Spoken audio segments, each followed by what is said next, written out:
Hello students. अब तक हमने चैप्टर 2 के न्यूमेरिकल के लिए 2 सेशन खत्म कर दिए।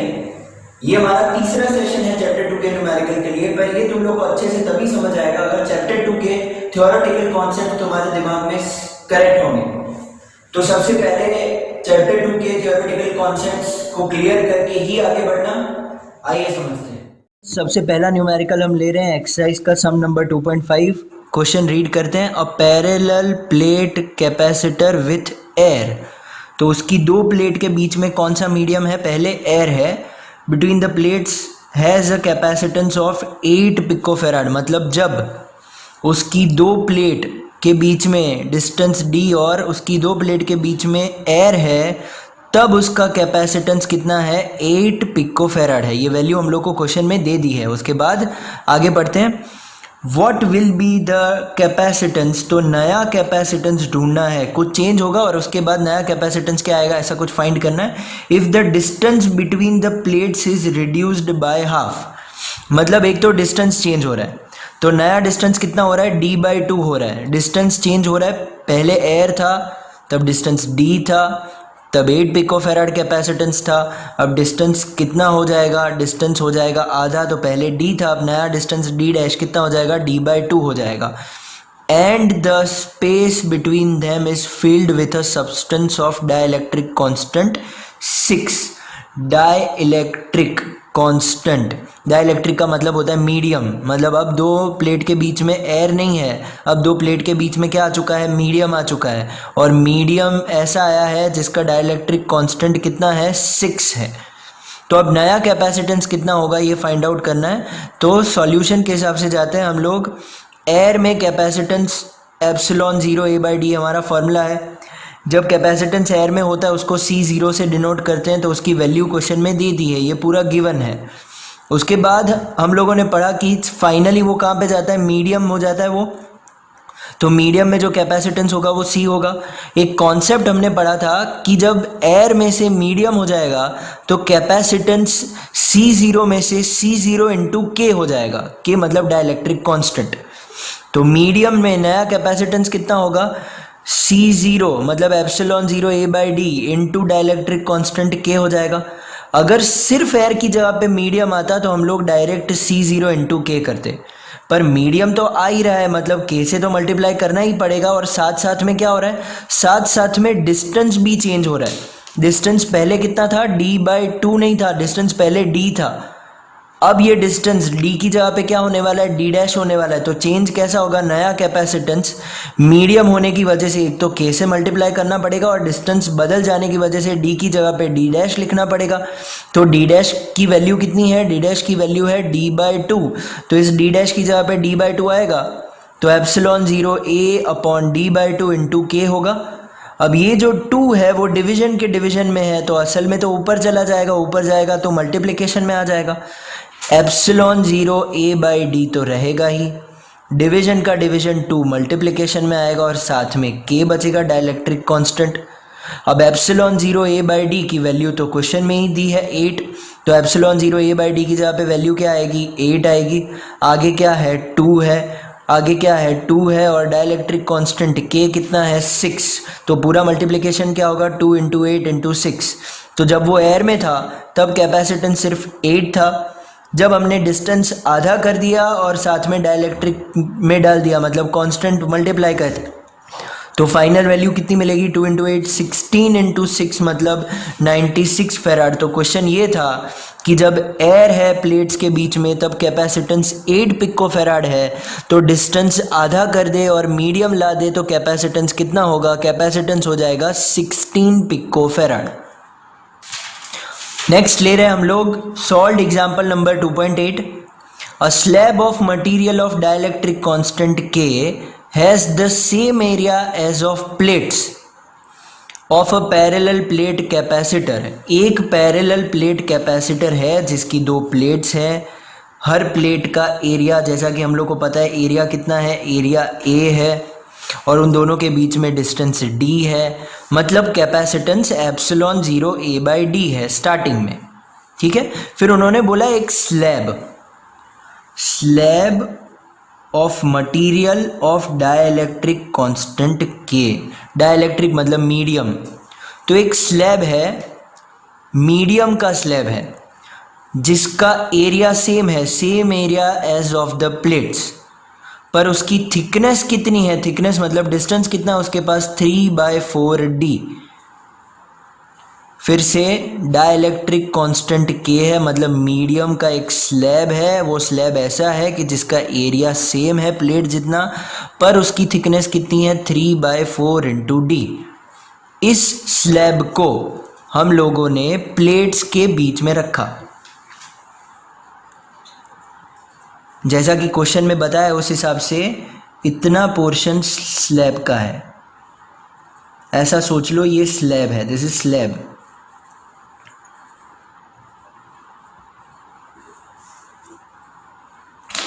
अब ये स्लैब इसके साथ सेट क्यों हो गया, क्योंकि उसका भी एरिया सेम था। ये जो एरिया है साइड्स का एरिया वो सेम था जितना एयर का था, ऐसा क्वेश्चन में दिया है, तो वो सेट हो गया। पर इसने पूरा डिस्टेंस कवर नहीं किया। पूरा डिस्टेंस कितना था, d था। मीडियम की जो थिकनेस थी वो थिकनेस कितनी दी है क्वेश्चन में, 3d/4 जितनी दी है। थिकनेस कितनी दी है, 3d/4। तो इसका मतलब क्या हुआ कि बाकी का d में से 3d/4 जाएगा, बाकी का d/4 जितना डिस्टेंस बचेगा वो डिस्टेंस स्लैब की वजह से कवर नहीं होगा। वो डिस्टेंस स्लैब कवर नहीं करेगा, तो बाकी के पोर्शन में क्या बचेगा, एयर बचेगा। स्टार्टिंग में क्या था, एयर था, डिस्टेंस कितना था, d। हमने क्या लाया, स्लैब। स्लैब का डिस्टेंस कितना है, 3d/4। तो d में से 3d/4 गया, बाकी का डिस्टेंस कितना बचा, d/4। वो अभी भी क्या है, एयर है। तो यहाँ पे दो कैपेसिटेंस हो जाएंगे, एक एयर का कुछ अलग कैपेसिटेंस, इतने पोर्शन का अलग कैपेसिटेंस, और मीडियम में जाने की वजह से अलग कैपेसिटेंस, इतने पोर्शन का अलग कैपेसिटेंस। तो पहले एयर होता तो सिर्फ एक ही कैपेसिटेंस होता, C0। एयर में जो कैपेसिटेंस होता है उसको हम लोग C0 बोलते हैं। तो सिर्फ एयर होता तो कैपेसिटेंस C0 होता।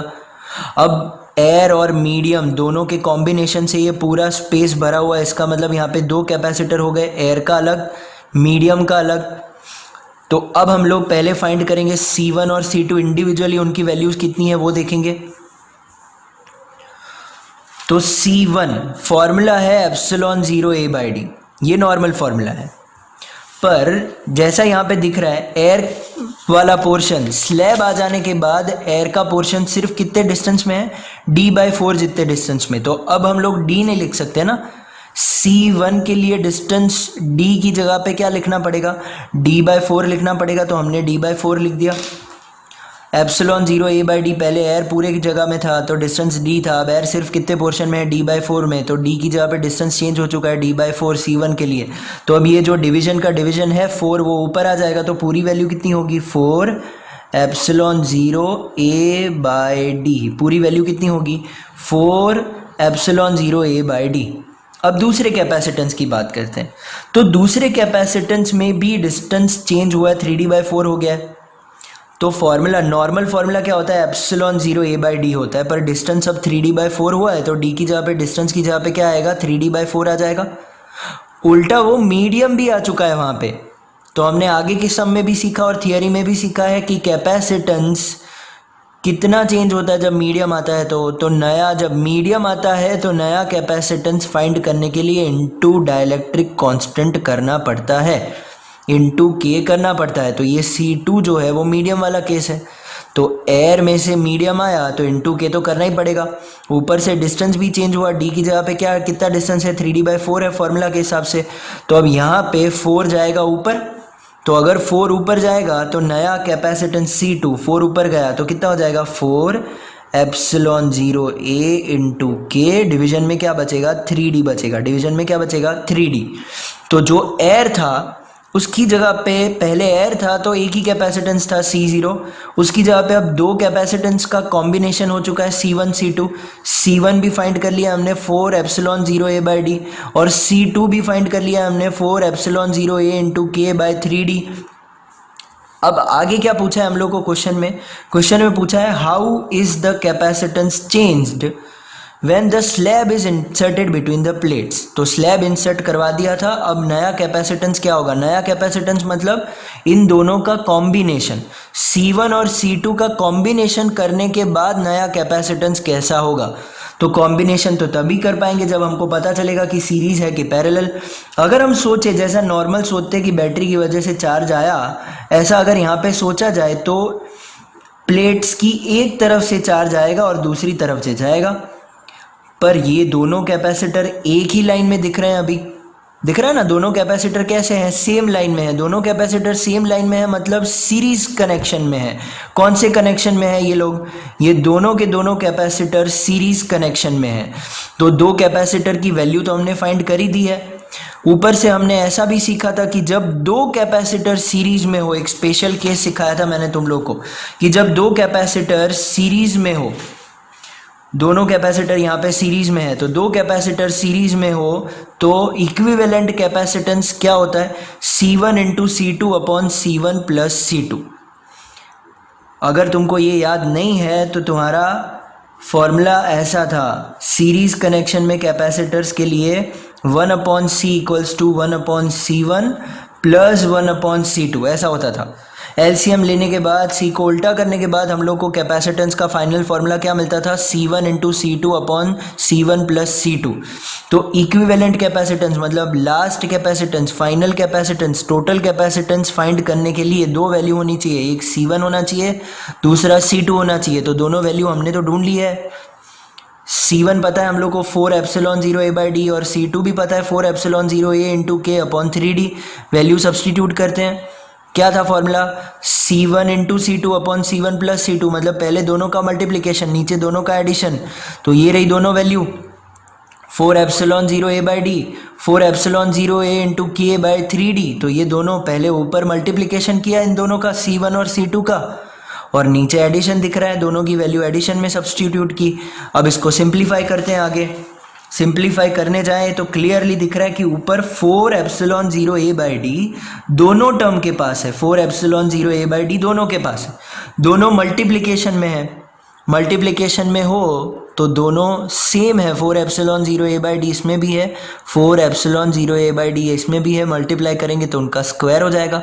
तो बाकी पोर्शन कितना बचेगा, इसमें तो कुछ नहीं बचेगा, पूरा आ गया इसके अंदर। इसमें 4 एप्सिलॉन 0 a बाई डी इसके साथ चला गया, बाकी कितना बचेगा, k डिवीजन में 3। तो न्यूमरेटर में बाकी कितना बचेगा, k बाई 3 बचेगा।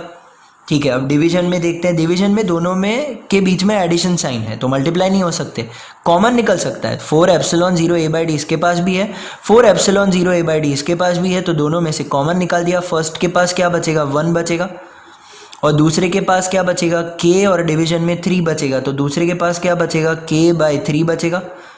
ठीक है, तो ऊपर 4 एप्सिलॉन 0 a बाई डी का स्क्वायर, और नीचे एक बार 4 एप्सिलॉन 0 a बाई डी, तो नीचे का एक 4 एप्सिलॉन 0 a बाई डी और ऊपर का स्क्वायर है उसमें से एक कैंसिल हो जाएगा, तो ऊपर सिर्फ एक बार 4 एप्सिलॉन 0 a बाई डी बचेगा। उसके अलावा कितना बचेगा, ऊपर बचेगा k बाई 3, नीचे एलसीएम लेंगे तो 3 प्लस के बाई 3, या तो k प्लस 3 बाई 3, एलसीएम लेंगे तो क्या हो जाएगा, k प्लस 3 बाई 3, ऊपर नीचे 3 कैंसिल हो जाएगा।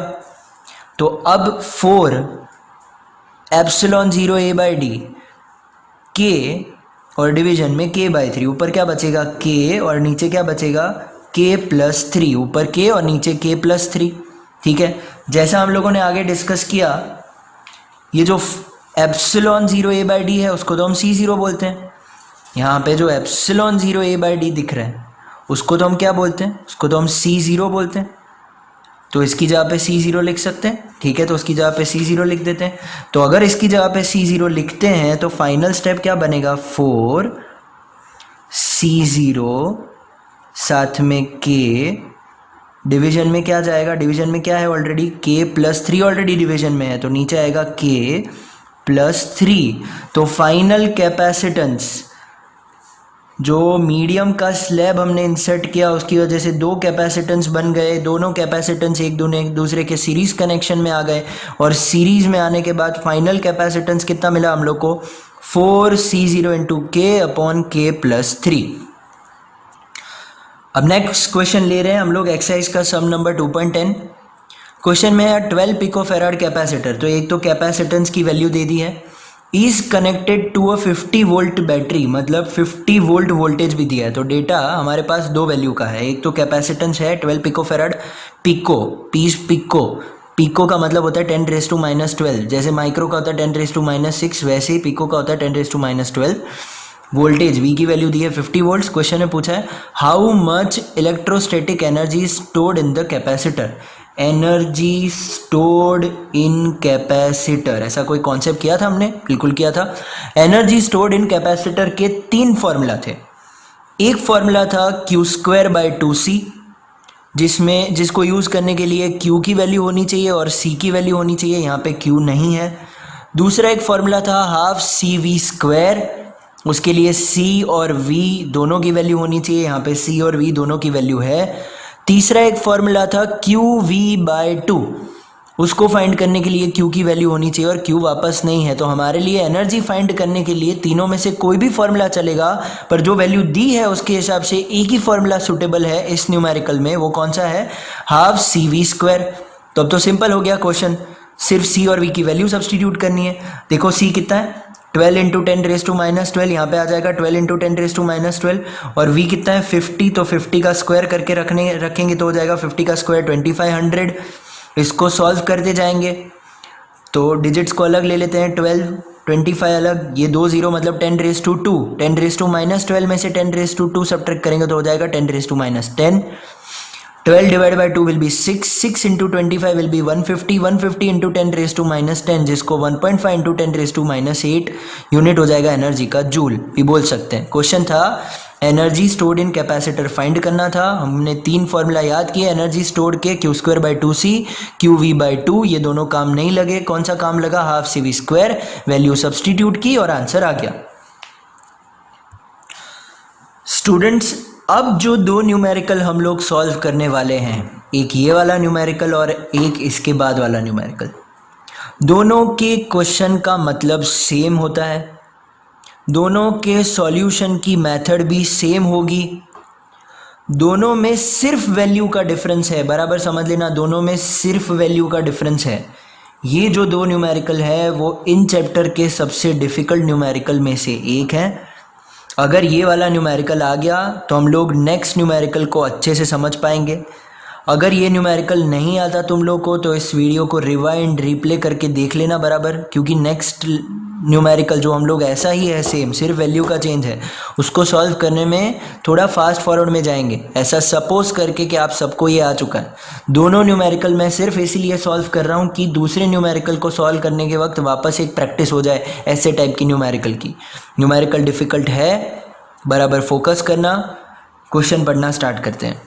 अ 600 पिकोफेराड कैपेसिटर, कैपेसिटेंस कितना है, 600 पिकोफेराड है, is charged by 200 volt supply, supply मतलब बैटरी में से आया है तो वोल्टेज दिया 200 volt, it is then disconnected from the supply. तो पहले हमने 200 वोल्ट दे दिया इसको, उसके बाद हमने बैटरी में से सप्लाई देना बंद कर दिया, मतलब पहले इसको चार्ज कर दिया हमने, चार्जिंग दिया इसको, उसके बाद हमने सप्लाई करना बंद कर दिया, उसके बाद हमने इसको सप्लाई नहीं किया वोल्टेज। तो जब तक हम सप्लाई कर रहे थे तब तक क्या हुआ वो पहले देख लेते हैं। तो सबसे पहले हमने उसको चार्ज दिया, चार्ज का फॉर्मूला, C का फॉर्मूला डेफिनेशन के हिसाब से C का फॉर्मूला होता है Q/V। आई होप ये सब कुछ तुमने रिवाइज किया और बाद में तुम लोग ये वीडियो देख रहे हो। C का फॉर्मूला होता है Q/V, यहाँ से Q को सब्जेक्ट बनाएंगे तो हो जाएगा C × V। C दिया था, कितना दिया था, 600 पिकोफेराड दिया था, तो 600 पिको में था इसलिए 10⁻12 रखना पड़ा और वोल्टेज 200 रखना पड़ा। मल्टीप्लाई करने से हमको पता चला कि टोटल चार्ज कितना मिला है, 12 × 10⁻8 कूलम। किसको, 600 पिकोफेराड वाले कैपेसिटर को कितना चार्ज मिला है, 12 × 10⁻8 कूलम चार्ज मिला है, वोल्टेज मिला है, मतलब एनर्जी भी मिली होगी। एनर्जी का फॉर्मूला हमको पता है ½ CV², C भी है हमारे पास और V भी है, तो हम लोग दोनों की वैल्यू सब्सटीट्यूट करना स्टार्ट करते हैं। तो हमने C की वैल्यू सब्सटीट्यूट की, जैसी क्वेश्चन में दी थी उस हिसाब से 600 पिकोफैराड C की जगह पे, और वोल्टेज दिया था 200 वोल्ट। 200 का स्क्वायर क्या हो गया 4 इंटू 10⁴। इसको रिजॉल्व किया, इसको हमने सिंप्लीफाई किया, तो हमको वैल्यू मिली 12 इंटू 10⁻⁻6 जूल, मतलब कि 12 माइक्रो जूल इनिशियल एनर्जी। जब स्टार्टिंग में हमने कैपेसिटर को 600 पिकोफैराड वाले कैपेसिटर को 200 वोल्टेज दिया, तो हम लोग को दो वैल्यू मिली, दो चीज़ कैपेसिटर को मिली। एक मिला चार्ज 12 इंटू 10⁻⁸ कूलम, दूसरी मिली एनर्जी 12 माइक्रो जूल। अब क्या होता है वो क्वेश्चन में वापस पढ़ते हैं। तो आगे क्वेश्चन में बोला है it is then disconnected from the supply. Disconnected बहुत ज़रूरी है ये समझना, एकदम बराबर ध्यान रख के क्वेश्चन समझना, तो ही न्यूमेरिकल में आगे हम लोग क्या कर रहे हैं वो समझ आएगा। डिसकनेक्ट कर देते हैं हम लोग सप्लाई से, मतलब बैटरी डिसकनेक्ट कर दी, बैटरी हटा दी, और क्या लिखा है and it is connected to another uncharged capacitor. Uncharged मतलब जिसके पास चार्ज नहीं है। हमने इसको तो चार्ज दे दिया 600 पिकोफैराड वाले को, मतलब पहले कैपेसिटर को तो हमने चार्ज दे दिया, किसकी मदद से दिया, वोल्टेज की मदद से दिया। पर हम लोग बाद में क्या कर रहे हैं, हम लोग बाद में बैटरी को डिसकनेक्ट कर देते हैं, मतलब बैटरी हट गई, मतलब पहले कैपेसिटर को चार्ज मिल गया, एनर्जी मिल गई, उसके बाद बैटरी निकाल दी। फिर क्या कर रहे हैं, फिर हम लोग क्या कर रहे हैं, फिर दूसरा कैपेसिटर जो 600 पिकोफैराड वैल्यू का ही है, मतलब पहला कैपेसिटर 600 पिकोफैराड था, तो जो पहला कैपेसिटर था अब उसको हम लोग को C1 बोलना पड़ेगा। क्यों? क्योंकि दूसरा भी कैपेसिटर आने वाला है। तो जो चार्ज मिला था वो सिर्फ और सिर्फ किसको मिला था, पहले कैपेसिटर को। चार्ज मिला था वो सिर्फ और सिर्फ किसको मिला था, पहले कैपेसिटर को। एनर्जी भी मिली थी वो सिर्फ और सिर्फ किसको मिली थी, पहले कैपेसिटर को मिली थी। एनर्जी मिली थी वो भी सिर्फ और सिर्फ किसको मिली थी, पहले कैपेसिटर को मिली थी। तो यहाँ पे जो एनर्जी मिली है वो फर्स्ट कैपेसिटर की है, टोटल एनर्जी। जो चार्ज है वो भी फर्स्ट कैपेसिटर का है, टोटल चार्ज जो बैटरी की वजह से आया है वो वाला चार्ज। अब जब दूसरा कैपेसिटर आता है 600 पिकोफैराड वाला, तो अब मेरे को लिखना पड़ेगा कि C2 भी सेम वैल्यू का है। कितनी वैल्यू का है, 600 पिकोफैराड का है। दूसरा भी कितनी वैल्यू का है, 600 पिकोफैराड का है, बट इट इज अनचार्ज्ड, मतलब उसके पास चार्ज नहीं है। क्वेश्चन में पूछा है how much electrostatic energy is lost in the process. ऐसा करने की वजह से कितनी एनर्जी लॉस हो जाएगी। तो पहले कितनी थी, पहले जो बैटरी की वजह से मिली वो 12 माइक्रो जूल थी। अब सपोज करो कि दोनों कैपेसिटर अब मिलके टोटल 10 माइक्रो जूल बचा लेते हैं, तो लॉस कितना होगा, 2 माइक्रो जूल का। अगर दोनों मिलके 8 माइक्रो जूल बचा लेते हैं तो लॉस कितना होगा, 4 माइक्रो जूल का। अगर दोनों मिलके 6 माइक्रो जूल बचा लेते हैं तो लॉस कितना होगा, 12 में से 6 जाएगा तो 6 माइक्रो जूल का। तो क्वेश्चन में पूछा ऐसा है कि कितनी एनर्जी लॉस हो जाएगी, पर ये लॉस फाइंड आउट करने से पहले हम लोग को क्या फाइंड करना पड़ेगा, हम लोग को ऐसा फाइंड करना पड़ेगा कि दोनों मिलके कितनी एनर्जी स्टोर करके रखते हैं। मतलब पहला कैपेसिटर कितनी एनर्जी स्टोर करके रखेगा बैटरी हट जाने के बाद, और दूसरा कैपेसिटर कितनी एनर्जी स्टोर करके रखेगा जब C1 पहले वाले कैपेसिटर से वो ज्वाइन होगा तब। तो फाइंड करना है हम लोग को एनर्जी का लॉस, कि टोटल लॉस एनर्जी का कितना होगा, ये हमारा आंसर है। ठीक है, तो लॉस फाइंड आउट करने से पहले हम लोग वापस समझते हैं कि असल में सिचुएशन क्या दी है। तो 12 माइक्रो जूल आ जाने के बाद हमने क्या किया, सप्लाई को डिस्कनेक्ट किया, मतलब बैटरी को हटा दिया, और C1 को C2 के साथ कनेक्ट कर दिया। पर C1 के पास ऑलरेडी चार्ज था, C2 के पास तो नहीं था। हम लोगों ने फर्स्ट चैप्टर में कॉन्सेप्ट सीखा था कि भाई दो स्फीयर जब एक दूसरे के कांटेक्ट में आते हैं तो दोनों के बीच का पहले चार्ज ऐड होता है, टोटल होता है, और उसके बाद दोनों के बीच में चार्ज बट जाता है, डिस्ट्रीब्यूट हो जाता है। अगर दोनों की साइज सेम होगी कि तो दोनों के पास आधा आधा चार्ज आएगा। वैसी सिचुएशन हो रही है यहाँ पे। C1 के पास चार्ज है, C2 के पास चार्ज नहीं है, और C2 C1 से कनेक्ट हो रहा है। तो ऐसा सोच सकते हैं, अगर ऐसा ड्रॉ नहीं करोगे तो भी चलेगा, ये सिर्फ तुम लोग को समझाने के लिए है कि ये पहला कैपेसिटर जिसके पास चार्ज Q है, ये दूसरा कैपेसिटर जिसके पास चार्ज है ही नहीं, वो तो अनचार्ज है। तो टोटल चार्ज कितना हो गया, दूसरा वाला तो जीरो चार्ज का है, तो टोटल चार्ज कितना हुआ, टोटल चार्ज क्यू ही हुआ। पर अब जब हमने इनको कनेक्ट किया, इसका मतलब ये हुआ कि चार्ज दोनों के बीच में बटेगा, दोनों के बीच में बटेगा, तो दोनों के कैपेसिटर्स सेम वैल्यू के हैं, 600 पिकोफेराड, दोनों C1 C2 दोनों सेम है, मतलब दोनों की कैपेसिटी सेम है, दोनों सेम चार्ज स्टोर करेंगे। तो टोटल चार्ज क्यू था, दोनों सेम स्टोर करेंगे तो कितना हो जाएगा, Q/2 हो जाएगा दोनों के पास। पहले वाले के पास भी कितना जाएगा, Q/2 आधा, दूसरे के पास भी आधा, मतलब Q/2 जाएगा। तो टोटल था कितना, टोटल था 12 × 10⁻⁸ कूलम। तो अब दोनों के पास जाएगा कितना, उसका आधा, मतलब 6 × 10⁻⁸ कूलम। तो दोनों के पास कितना चार्ज आएगा वो तो हमने फाइंड कर लिया है। अब हम लोग को क्या फाइंड करना है, हम लोग को फाइंड करना है कि दोनों के पास एनर्जी कितनी बचेगी।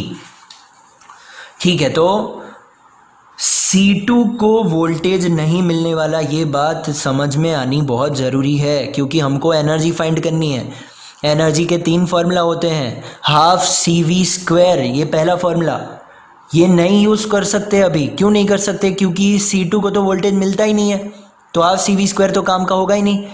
दूसरा फार्मूला QV/2, उसमें भी V की ज़रूरत है और C2 को वोल्टेज नहीं मिल रहा, तो वो भी काम का नहीं है।